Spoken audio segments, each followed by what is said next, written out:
Sayyidi, when we redirect our tawajjuh on the ulul amr and circumambulate them, the force that pulls us in is love. And would the force that keeps us at bay be our own sins?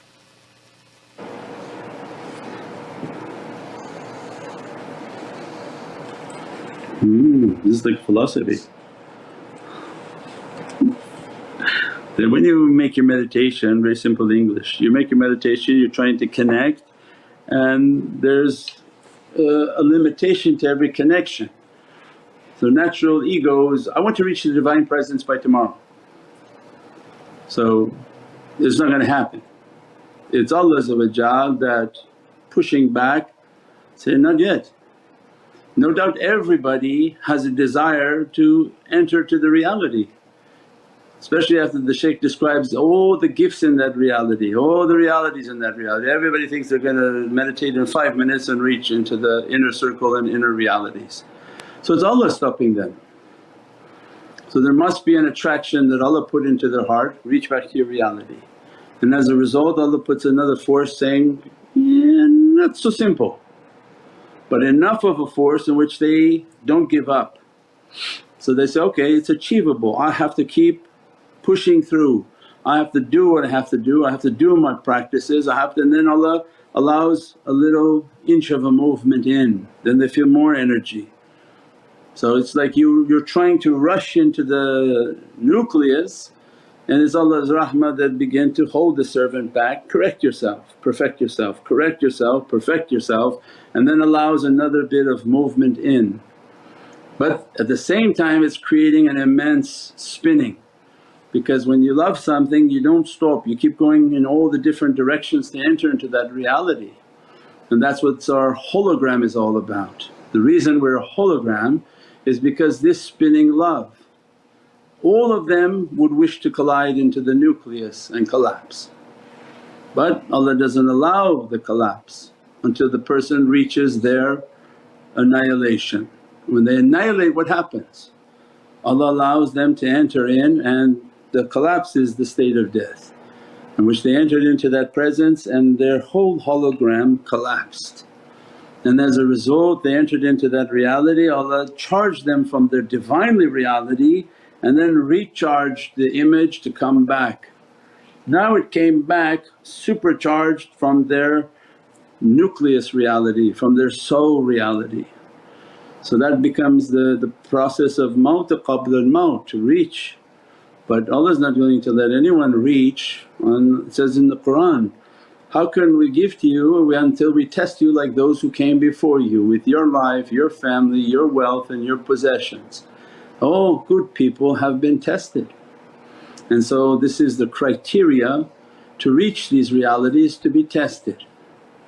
So it's not a philosophy, it's a state of testing. And if we pass the test we go deeper into the reality. That's why they teach us to do what we do. You know that when the shaykh is putting out that, give support, do these things so that you can reach your reality, that you can reach what you are created to reach of this immense gift that Allah wants to dress upon the servant. So this is an immense blessing. And people think, okay then the shaykh benefits from these things, and say, of course the whole world benefits from a student who's been trained. Why would the shaykh not benefit? He's the first one to benefit from the good deeds and good actions of his students, right? So parents call up, say, Shaykh, I never took care of raising my son, now he's like a gangster, every time he comes he wants to kill me. Do you think that's better? Or a shaykh who raised his students to take care of him and to be kind to him. And this is why the whole concept of tariqah, when you take a collective group and teach them good manners, the world will benefit. But the first one who benefits is the shaykh, because he's not surrounded by wild dogs. If his career was to be surrounded by wild dogs he wouldn't live more than a few weeks. We've had people come and try to do violence, but that's not the system. So the system is that teach them good, teach them good, teach them good manners, make the adab and the manners to be good. Of course then the shaykh is the first one to benefit from people whom have beatific characteristics, and then he sends them out into the world through the internet or through in person, and all of them should have good character and the world benefits. And that's the whole system of the tariqah. When you teach somebody to be charitable, well of course they're going to be charitable to you. They say, oh well shaykh benefited from, of course the shaykh benefited from charitable students, kind students, but the world benefited. Because now these same students they go out and feed people. These same students go pick up, how many pounds of food you guys picked up last week? Like 2,000-3,000 pounds of food given out to all different community members and different religious backgrounds. Who benefited from that?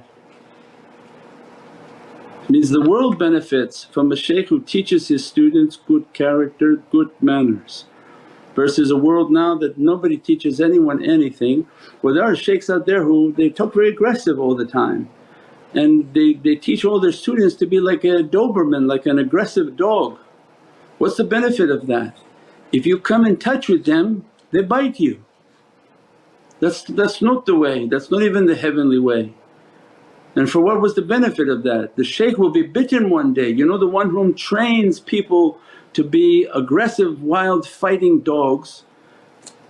There was a guy who had a pit for dog fighting which is illegal, and he trained the dogs to be so vicious that one day when he became sick and ill the dogs ate his face. Because he was down, he trained them to be horrifically violent creatures, and the first violence they inflicted was on him. So this is not the system, the heavenly system. Teach them to be good, teach them to be generous, teach them to be kind, teach them to be loving. Why?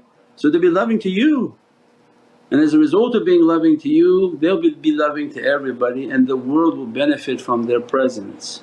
Even if there's 10 of them left on this world they will benefit.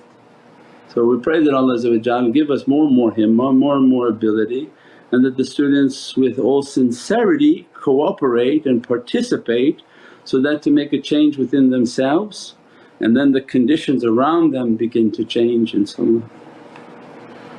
InshaAllah.